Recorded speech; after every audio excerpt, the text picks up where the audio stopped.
Hello and welcome to Maverick Dreamers and Thinkers. Thanks so much for tuning in. I'm Chloe Cho.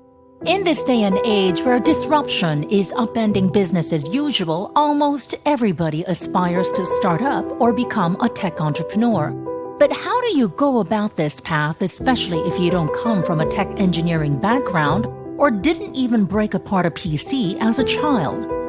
What are your chances of becoming one if you are a classically trained pianist, hail from a small village, and relocated to a remote island in your 20s?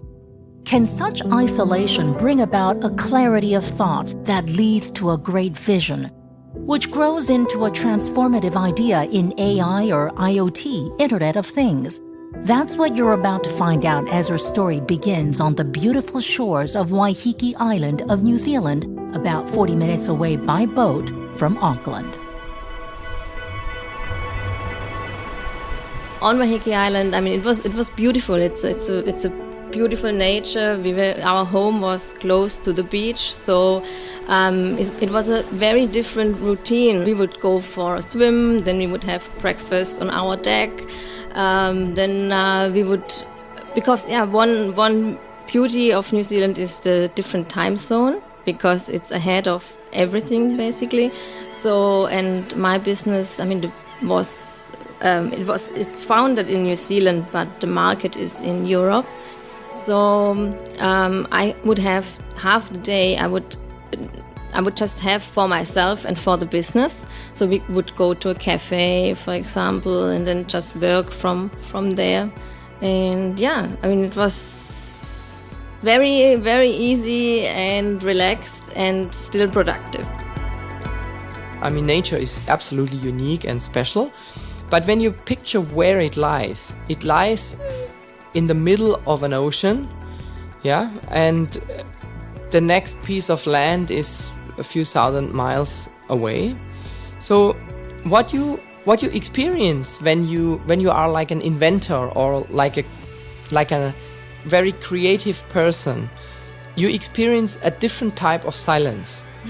Just enough silence to let your idea come through in its purest form. We are living off the North Island on a smaller island even. You can really feel that there are not many thoughts in the air. And that's what I mean by atmosphere. You know, if a big piece of land is far away, there are not many thoughts in the air of humans. Such was the idyllic and romantic lifestyle for the young golden couple, Toby and Margaret. Immersed in the stunning shores, green rolling hills, and fragrant lavender bushes of Waiheke, life was full of promise and presented immense possibilities. As new ideas sprang to life, the couple moved halfway around the world in 2003 from their small German village just 20 kilometers away from Stuttgart after visiting Waiheke twice earlier. When I was growing up and when I was studying music in particular, many of these old musicians, they were quite generalists. And they could tell you something about math, about astronomy, about physics, and they were writing beautiful music and could perform it. So I guess that was one inspiration at the time that I sort of had in me from studying these old masters. And when I met one of my most impressive teachers, not just in piano but generally in life, I was probably around 16. A bit earlier maybe, and she had dined with 4 U.S. presidents. She had traveled the world like 3 or 4 times in the 50s, which was a different time. Yeah, and she was a classically trained concert pianist, very famous. And she told me about New Zealand, and she said, "Look, New Zealand is such an awesome country. It's a beautiful place. You have to." The way she phrased it, said, "Europe is wonderful. It has a lot of history, but you got to get out as a young person. You got to get out there. You got to see the US, Canada, Australia, New Zealand." That was her, from her perspective and her age, that those were the countries to see. Nowadays, you would say you got to see Southeast Asia, and China and India. When I finished my studies in music, and I had started 2 companies already during these studies, with my wife together, we actually met in high school. So we decided to go to New Zealand just for a holiday. And then we decided, you know what, why not give this a go and live there for a year? And they had a very nice permit from a visa perspective. So that was all good. And believe it or not, when we arrived in New Zealand, the first place that we saw was actually Waiheke Island. And on Waiheke Island, there's one of probably the largest instruments, museums, specifically for piano type of instruments. I mean, they have organs, they have pianos, they have other things. And I walk in there and the guy says, "So can you play?" And I said, "Of course I can play." And I played and he said, "Oh, we would need an advisor." And I said, "Well, I know a little bit about business as well." With the musical connection leading to a business opportunity, a new journey began, the first of many to come as the startup entrepreneurs immersed themselves in the stunning surroundings around them and started exploring Asia Pacific from their newfound base on Waiheke Island, away from the hustle and bustle of city life. It was where Toby understood how musicians can use their creativity to become more versatile. When you do practice the piano, let me put it this way. The first 30 minutes when you start to practice, and later this slows down, to 20 minutes, 10 minutes, you enter a phase of learning or of playing or of reflection, one of the three at least, that is a different space. And that's why, that's one of the reasons why in this world, even if I had all the talent, if I had done all the practice, if I had all the luck to become one of the world's leading concert pianists, I probably wouldn't want to do it. Because the world is not in favor of these great souls that really have the capacity to execute those talents to the fullest. Look at the lives we live. In earlier days, the Bechstein piano in New Zealand on Waiheke Island that I played, where I also have done a live recording on, it's really hard to play. It's over 100 years old. But this piano, the owner was Ignaz Paderewski, who was a very great pianist in his time and later became the Polish prime minister, by the way. So that tells you something about a musician's ability to change profession if needed. The prized grand piano was left behind after the celebrated Polish pianist and composer Ignacy Paderewski toured Australia and New Zealand in the early 1900s. Paderewski was also a former prime minister who championed for an independent Poland before and after World War I.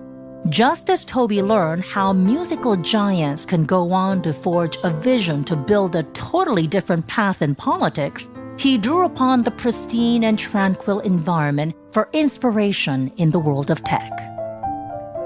I've heard this before, even from financial types, guys who I used to interview, and once they moved back to New Zealand after living in London, Singapore, Hong Kong, they went back, set up their business, and they were saying that you have this clarity of thought that they never had when they were living in big cities. So I get that. So did you have this, this awakening aha moment, I better do something in tech? I was always doing something in tech because even during my school time, and coming back to the entrepreneurial story, I tried to build a social network for my school. I think about 10%, I think I got about 10% of the people connected, but remember this was between 1994 to 1997. So this is before Facebook. This is You could have before beat Facebook. Zuckerberg, too bad. Well, there was no internet, so you could have not been any of this, but you could have spotted the trend and realize your experience if you had the vision. Mm-hmm. But for me, it was like, I was doing this from 1994 to 1997, and it was really awesome. It was a different time. Everyone had to buy a modem. They had to dial in one person's place, which was my place. So my parents were not excited to get a lot of phone calls in the middle of the night if their modem dialed the wrong number. Yeah. But long story short, I was always in tech. But I would like to come back to the clarity of thought. If you are in a place like this, and New Zealand isn't the only place, but it's one of those places that is still extremely connected, despite its remoteness, and that makes a difference. And the clarity of thought comes, in my opinion, because there are not so many thoughts around. And when you want to invent something, or when you want to realize an idea, everyone gets ideas all the time. You can sit in a cafe anywhere in the world and have a good coffee and get a potentially great idea, but it comes down to the execution. So to explain it with the words of the old masters, when people compare Mozart and Beethoven, they say Beethoven in some of his works reaches the heavens, but Mozart comes from there. But why do they say that? That's because when Mozart got the inspiration, say, for a symphony, he almost could hear the symphony end to end before he started to write it down. In the case of Beethoven, he started to write, and then the grandeur came while writing. There's a bit of a difference. So you might sit to compare these two things. You might have an excellent inventor sitting somewhere in a cafe in a big city, and develop an idea and be stimulated by the caffeine and the things that he sees around him. And then you may have an inventor sitting in New Zealand, and she might get an idea and simply develop that idea in her mind, and then completely write down that idea with the entire, say, business plan and everything at one go. That's the comprehensive difference in the vision. But the question comes down to, you are living in New Zealand, which is remote, which is connected, but which is remote. And how do you connect the dots and realize your tech vision? And then all of a sudden, here you are in Singapore. You've started up? Well, there are businesses that you can do, that you can incept in one place, but you can't really fully execute them in the same place. This is such an example. I mean, the inception of the idea with all its, I would say, with its completeness almost, was definitely there in New Zealand. But I realized the markets that I have to deploy the technology in, they are just so far away. And if I'm not personally there, in an emerging market, in the sense of where the market is not really there, and where your ideas still have to move closer to it, and the market has to move to it, you need to be in those markets itself in order to get the to get the vibration, to know which adjustments you have to make in order to achieve a product or a product market fit, or even an idea market fit for that matter. So moving to Singapore had a lot of reasons, but this was clearly one of the reasons. I realized I cannot realize this company, unfortunately, in New Zealand at the time. Their lives on the picturesque Waiheke Island came to an end towards the end of their 10-year mark as Toby and Margaret packed up and moved to Singapore in 2014 as they sought to find a better market fit for a new business idea called United Inbox. Initially, Toby's startup idea that was conceived in New Zealand was to solve the problem of the clutter generated by the many inboxes of email accounts, online applications, and messaging platforms. So UIB was founded in Singapore in 2014, so that's exactly 10 years later. So what happened was that the first 7 years we really more or less permanently stayed in New Zealand. And then towards the end of that decade, I would call it a decade, we started to travel more. And we discovered Singapore, Southeast Asia. We spent a lot of time in India and China. And we realized, maybe New Zealand is the most beautiful place you can imagine to live, and especially Waiheke Island. But our parents were also getting older, so we wanted to be able to spend more time with them as well. So we said, if we can live a little bit closer, then that would be nice. So from a business point of view, UIB was set up in Singapore consciously, simply because what we do there is is effectively utilizing all these different messaging and chat and human-to-machine communication channels that people in Southeast Asia know about. Versus in New Zealand, they might use one or two channels, or even in Germany, they might use one or two. But to be practical, in Singapore, everyone has a WeChat, a Line, a WhatsApp, all these different channels that they use on a daily basis. And that was a good breeding ground for developing our technology. Originally, UIB stood for United Inbox, and it was about decluttering all the mess that most of us had created from this inbox, that inbox, and so on and so forth. But today, UIB is far more high-tech and sophisticated than that. It's not about only decluttering your inbox, but it's driving into AI. It's driving into really the future. Yes, actually at the time, there was not much thought about AI and those types of really advanced technologies. And there was not, and the technologies were not ready. I mean, even large organizations and the top IT organizations in the world were struggling with good voice recognition, for example. And a number of, and big data, big data was suddenly something, and cloud. I mean, those things were just developing, I would say, from 2005 to 2015 to be really at a stage where they can start to be truly valuable for humans. However, the idea, so the original idea was really to allow people to focus more on their attention and what it brings to them. And a lot of interruptions with email and then later social media networks and then all the chat applications triggered this concept of creating a unified inbox in the form of a single mobile application, like maybe BlackBerry had, and then run an algorithm. And so that idea of AI was there quite early, and then run an algorithm to only show you what you really have to look at right now, with your present situation and context. Now, this was a great idea, it still is. It turned out, though, that people preferred to stay on their different channels and just do their business on Facebook, and then do their business on WhatsApp, and then have their Skype call, and then go back to email.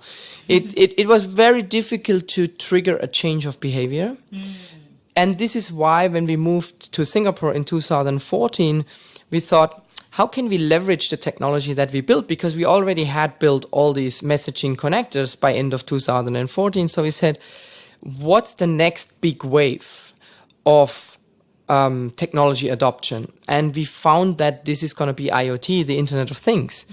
Because when you look at the mega trends in the next 5 to 10 years, apart from AI, it's really going to be driven by some fundamental technology drivers like 5G. I mean, faster, ubiquitous internet speeds everywhere.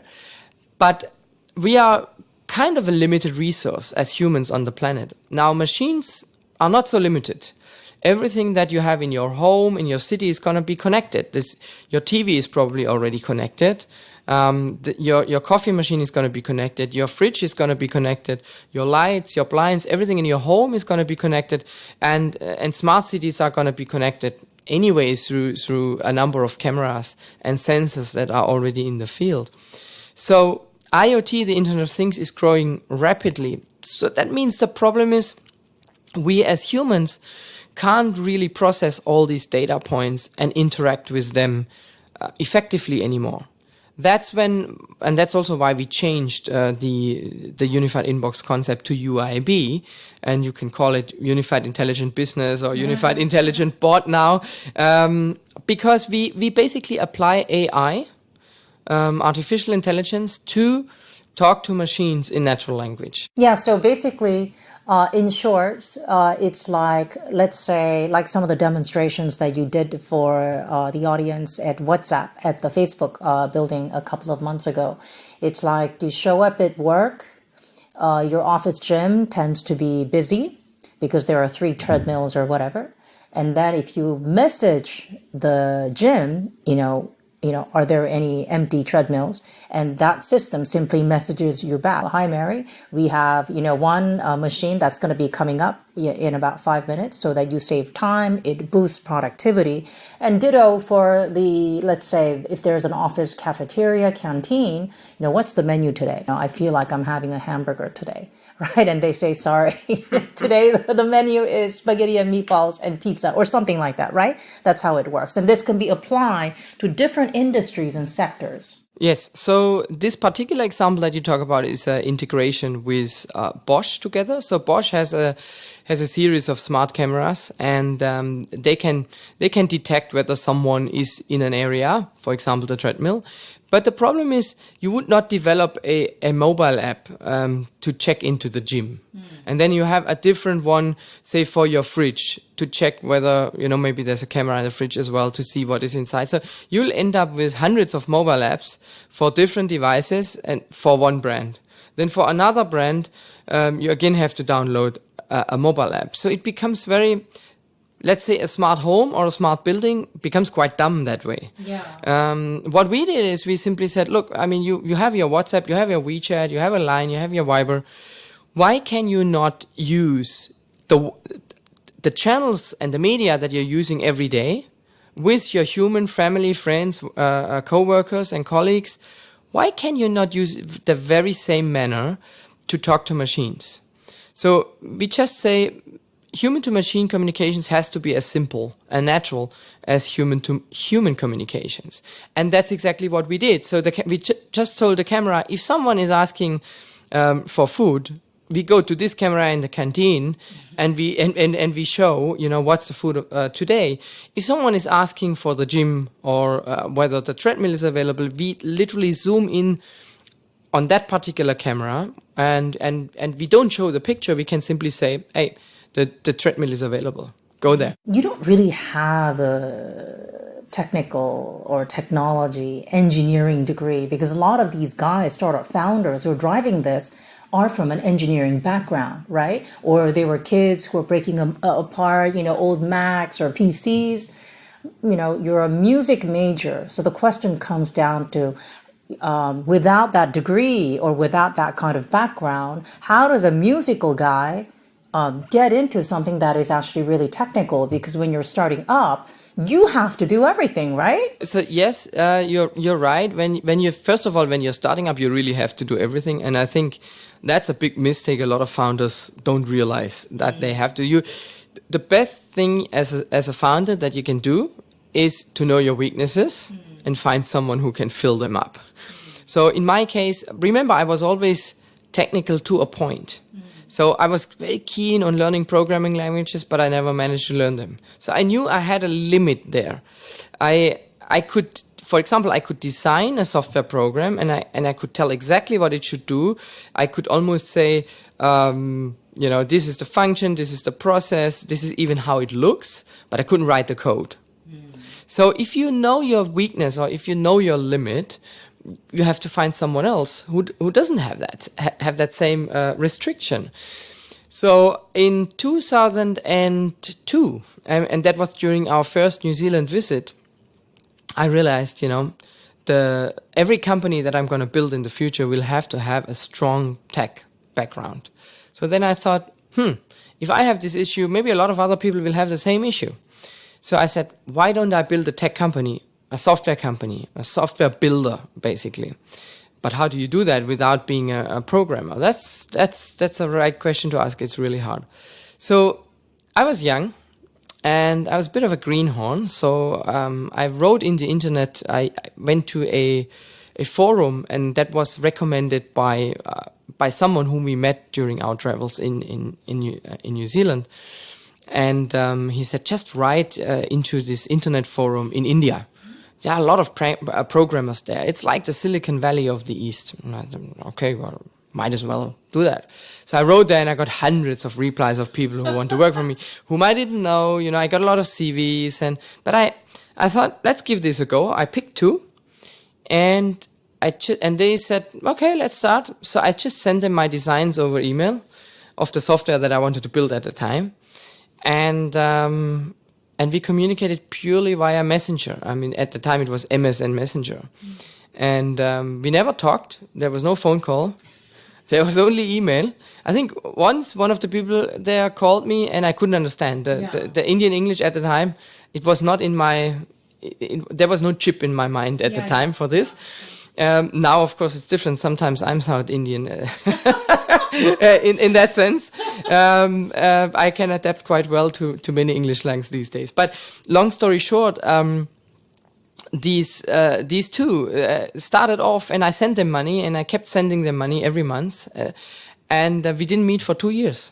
Oh wow! So one of the two is now is basically my co-founder in UIB. So many years, a lot of loyalty, a lot of positive friction, I would say, and learnings lead to a great partnership. What began as a clever concept to clean up people's many inboxes didn't quite take off as expected because people prefer to use multiple accounts in parallel. But the technology built to enable cross-platform communications laid the foundation for the next big wave, IoT, the Internet of Things. There's a lot ahead of you. UIB getting into a lot of different partnerships and contracts. And already a lot of gadgets and machines are talking to each other.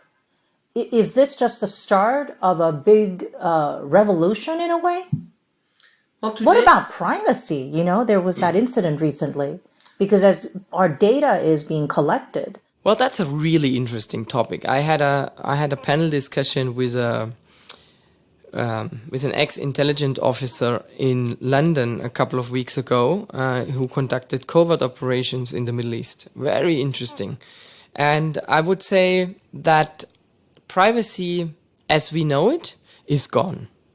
I would simply say it. But then the question is, was it ever there? It was there, but in a different form. So I would say first of all, yes, everything is going to be connected. And today people cannot imagine, and they are saying, oh yeah, maybe I don't need my washing machine to tell me when the washing is done. And maybe I don't have to look inside the fridge, what we still have left and so on. Maybe. But if it becomes a commodity and if it doesn't cost you extra, and if you cannot buy anything else, I'll give you a practical example. I love the old iPhone, the old one.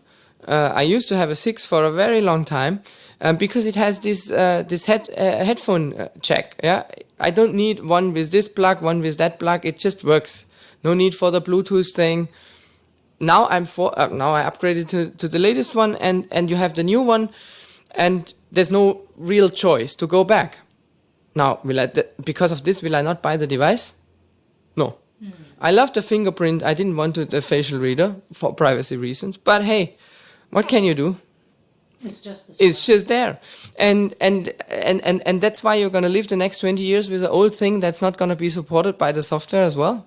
So if you buy the next fridge and it's automatically Wi-Fi enabled, it comes with apps and it comes with your voice speaker integration, comes with a UIB integration, and it works on WhatsApp and WeChat and Line, well, guess what? You're going to use it. You can't help it. But you can choose the brands carefully.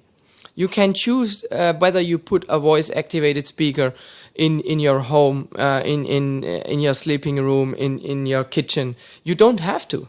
There are other ways to control these smart devices, like our solution, for example, or the apps that the manufacturers themselves provide. So it's not necessarily needed to go the Google and the Amazon way. That said, I do think that the future is going to be integrated and that there will be a renaissance of privacy. I just don't know how real it is. Because when you look at many aspects of quantum computing and how data is really being considered the new oil, I don't know how realistic there will be definitely a renaissance of privacy, and you will be able to buy solutions that allow you to protect your privacy, to own your data, to make money with your data even. Definitely this will come. The question I have is how real that illusion of you owning your data and someone else not having access to it will be. Once you start blocking everything, what I was told was that in terms of advertising, that then you are going to end up in the worst category. We cannot really protect our data if we create more and more data. The only way to protect your data is not to create it. And then you also have to ask yourself, who do you protect your data from? Is it from any bad actors? Yeah. Is it, from your enemies? Yes, I think you have a certain chance to protect yourself from that. But there is no way you can protect it from the government. So there is absolutely no way. And when I say the government, could be any government. I'm not even saying this is a good one, this is a bad one. I'm just saying that the natural access that any government would have to your data, for a number of reasons, you can't expect that. You as an individual in this world, you simply cannot expect it to be private. Maybe you should, but you can't. As we envision a world that resembles a scene out of sci-fi flicks with all the appliances and machines communicating with each other in the form of IoT, Toby, who is a vegetarian and teetotaler, a rare or extinct species, especially in the tech and startup scene, renowned for its alcohol-soaked culture, says the transition towards an era of AI raises a lot of questions about how we, as mortal beings, need to prepare for the future. I was at a conference that was specifically talking about youth leadership and career opportunities in the future. That was hosted by Google. So I was a speaker there, and one of the young students asked, he said, look, what am I going to do? Whatever I study now, eventually an AI will take over. And I told him, well, there you have your answer. You gotta find a way to lose your job successfully. This is a very important sentence, because if you don't, where is your career in the future? Yeah. So my advice to young people would be not to be afraid at all of the AI related piece of the technology, and simply say, what can I do that I lose my job to an AI successfully, that I play a role, for example, in training it, in building it, in supervising it, anything you do to contribute towards a successful deployment of an AI technology, even if you lose your job in that process, will help you to acquire the experience and the career path that will have a lot of headhunters try to find you, because every industry, every organization will need to do the same. Yeah, it's like what's happening in the world of finance or even trading, financial trading. You don't need those quants anymore because you've got these super PCs that can calculate far more, far better, do gazillion trades in a minute, right? So it's showing up in finance, disrupting.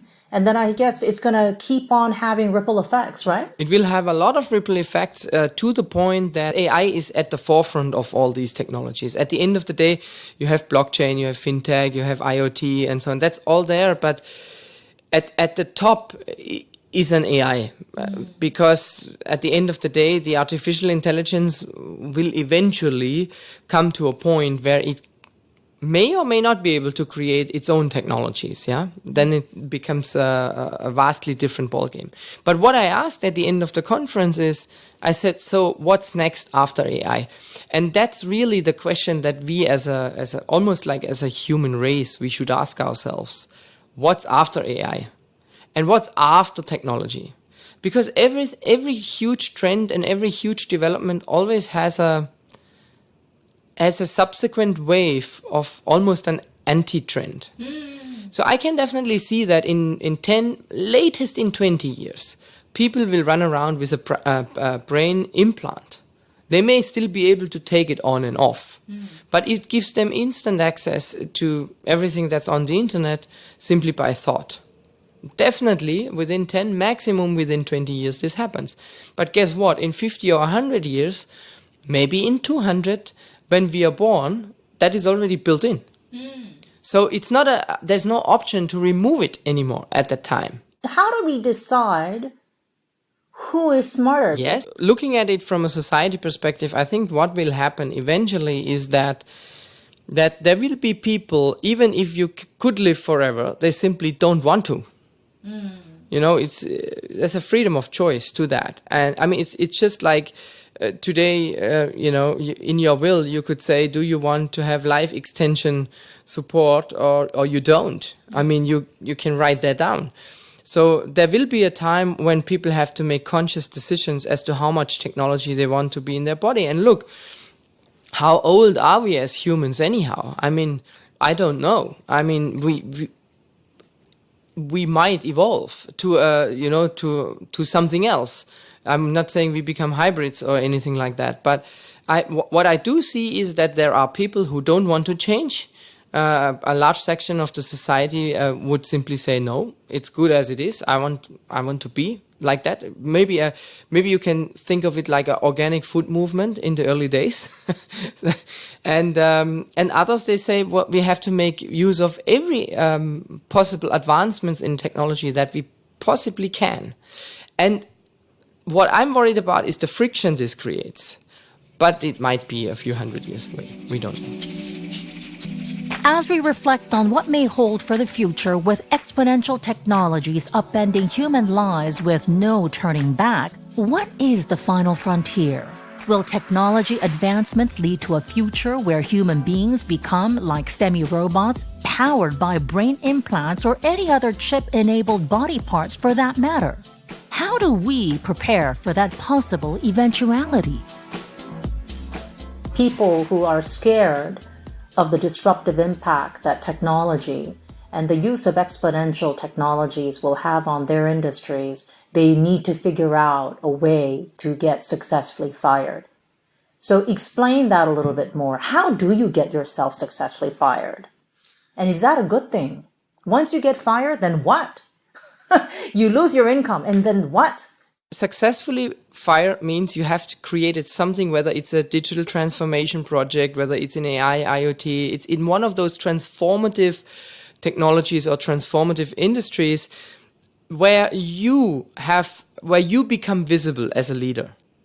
And your paycheck doesn't matter. You can become visible as a leader, as an intern who wasn't paid anything, literally. How do you get that courage to start something totally new? Because a lot of people have ideas. People have ideas every day. Well, I don't think you need to have courage. I think you need to be a little bit stupid. Well, you need a good sense of innocence, almost. You'll see that the older people get, the less risks they take, because they've got more to lose. Sometimes the older you get, the better the ideas are. But you might not, like you say, your courage might be overwhelmed with the fear of losing. You know exactly what you can lose, but you don't know how much you can gain. What you can gain is potentially limitless, but you know exactly what you can lose. So you got to decide what you want. You want to live in a world where you're always surrounding yourself with boundaries and constraints within which you move, or whether you have a very free and open mind that allows you to potentially lose everything but win even more. They say that 9 out of 10 startups fail. Obviously, your startup was among the 1 out of 10 that succeeded and continues to thrive. Did you expect this? Yes, without a doubt. I mean, if you cannot, then you shouldn't start. But I think way more fail. I think it's more like 9.9 out of 10 fail. And I think even the official statistics are wrong. Because when does a startup fail? When is a startup not a startup anymore? You know, some startups, they collect a ton of money and go from funding round to funding round.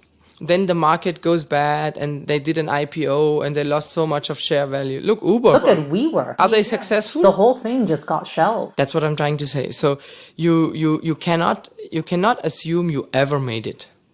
You are always on a journey and you always have to keep going.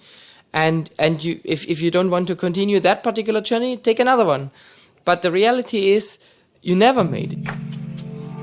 When you met Toby, when you were 16, did you think that he would become such a high-flying entrepreneur, a tech visionary? It became clear pretty soon that his mind is always on a go and always on. And so I'd probably have to admit I knew pretty soon that in which direction his life and eventually my life is going.